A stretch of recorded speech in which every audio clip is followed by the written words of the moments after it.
Саламатсыздарбы, урматтуу кыргыз элим. Мен сиздер менен дагы бир ачуу чындык менен бөлүшкүм келди. Карантинде убакыт көп болгондугуна байланыштуу көп изилдеп талдоолорго алып, мен сиздерге ушул нерсени көтөрүп чыккым келди. Кумтөр биздин баягы Кыргызстандын байлыгы болгон, биз билесиздер, бул экологиялык биздин природа менен биздин жер байлыктарыбыз.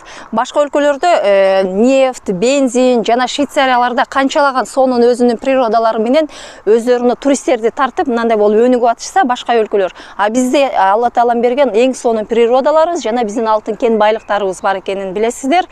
Бизде эч кандай завод, фабрика жок. Мына ошол себептерден улам мына алтын кен байлыгы боюнча Кумтөрдүн тегерегинде сөз кылгым келип турат.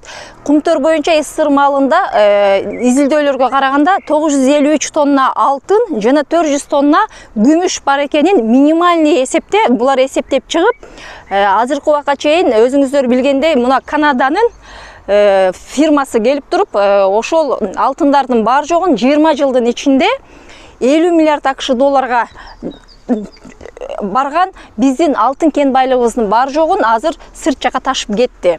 Эми караңыздар, Кыргызстандын өзүнүн башка сырт жака болгон карызы бул 4,5 миллиардтын нарак берагын түзгөн карыз бар экен. Биз ушул карызды ойлонуп, кыргыз эли канчалаган убайым тартып, канчалаган ойлорго берилип, качан биздин кыргыз жерин башка өлкө карызга тартып кетет экен, же бир кыргыз өлкөсү качан жок болуп кетет деген ойлор менен кыйналып жашап келатабыз. Эми караңыздар, 2019-жылы мына азыркы эле бийликтин башында ошол эле Кумтөрдүн жанындагы Сарчат Эрташ деген корукка алынган Кыргыздардын эң сонун жаратылыш жерин, 16.000 гектар жерин ошол алтын казганга берип атышат. Кумтөрдүн келишими мындайча айтканда узартышты кайра. 2042-жылга чейин узартып коюшту. 2019-жылы кол коюп, азыркы эле биздин бийликтин учурунда дагы ошол 50 миллиардка жакындаган көлөмү, ошол эле 1000 тоннага жакындаган алтыныбызды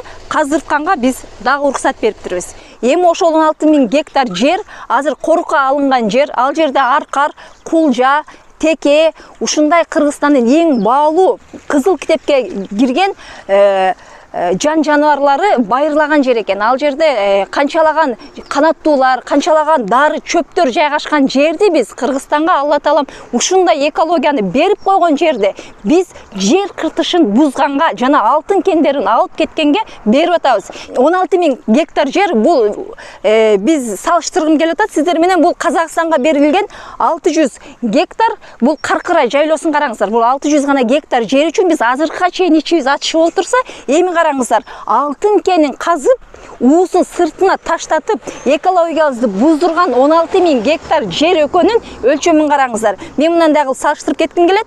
Ар бириңиздер өзүңүздөрдүн районуңуздарды элестетсеңиздер болот. Азыр мына Бишкектен Токмокко карай 40 километр чакырым, жана бул жагына созо 40 километр чакырым жерди ээлеген эң чоң райондун местасын ээлеген биз алтын кен байлыгыбызды алдыртып жатабыз. Караңыздар, эми мына Сарчат Эрташ корукка алынган жердеги 16.000 гектар жердеги алтыныбыздагы ушул эле 50 миллиард АКШ долларын чапчыйт.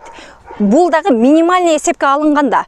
Ошол жерди дагы алдырып келген атабыз. Эми ойлонуңуздар, ал жердеги природанын бузулганын, канчалаган ол жердеги биздин корукка алынган жан жаныбарлардын жок болуп кетип аткандыгы, жана уулуу калдыктардын үстүнө калып, канчалаган боюнан түшүп, канчалаган энелер, канчалаган аялдар төрөй албай, канчалаган биз билбеген жаман оорулар менен ооруп, чет жактарга акчасы жок, дарылана албай алган кыргыз жарандарынын кыйналып аткандарын көрүп атасыздар.